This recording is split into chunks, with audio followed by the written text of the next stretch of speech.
Hey church family, welcome back to another Heart to Home devotional. My name is Drake, and today I'll be sharing out of Colossians chapter 3 verses 8 through 11. It says, "But now you yourselves are to put off all these things: anger, wrath, malice, blasphemy, filthy language out of your mouth. Do not lie to one another, since you have put off the old man with his deeds, and have put on the new man, who is renewed in knowledge according to the image of him who created him. Where there is neither Greek nor Jew, circumcised nor uncircumcised, barbarian, Scythian, slave nor free, but Christ is all and in all."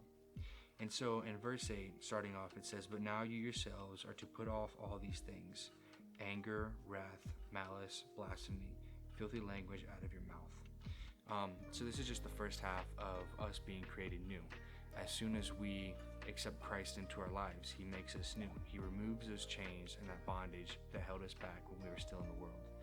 But we are born again into Christ.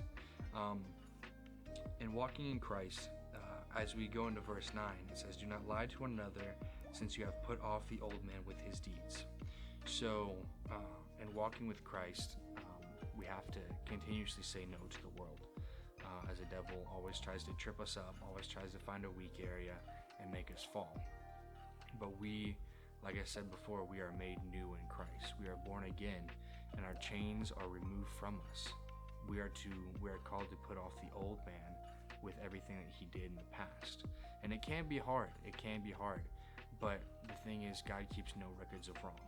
He does not have a list of everything bad that we've ever done. But the thing is, the devil does. And the devil tries to use that against us over and over and over again. But if we lean on the lies that the devil tells us and feeds us, we're never going to walk in that freedom that God has for us. So we have to walk in that truth that God has for us. And then going on in verse 10, it says, "And have put on the new man, who is renewed in knowledge according to the image of him who created him." And so God tells us that we need to actively put on the new man. So that means, like I said before, constantly saying no to the world, because there will be times where the devil gets us, tries to hit us right in the liver, get the body punch in. But it's like Jesus in the wilderness.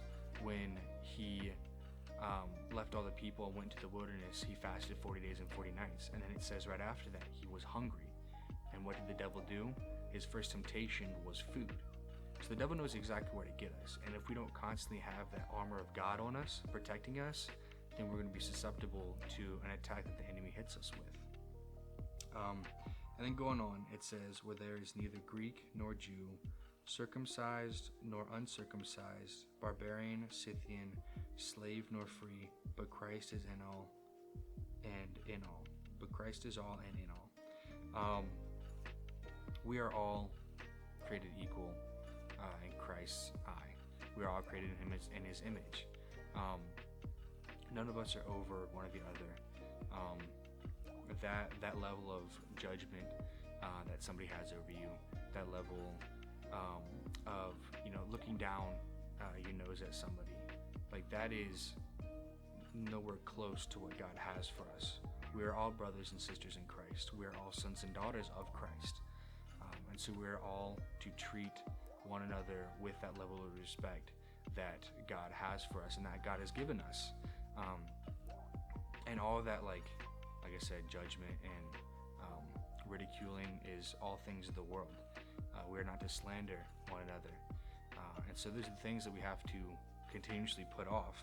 Again, at the beginning of these verses, it says anger, wrath, malice, blasphemy, filthy language out of your mouth. Do not lie to one another, since you have put off the old man with his deeds.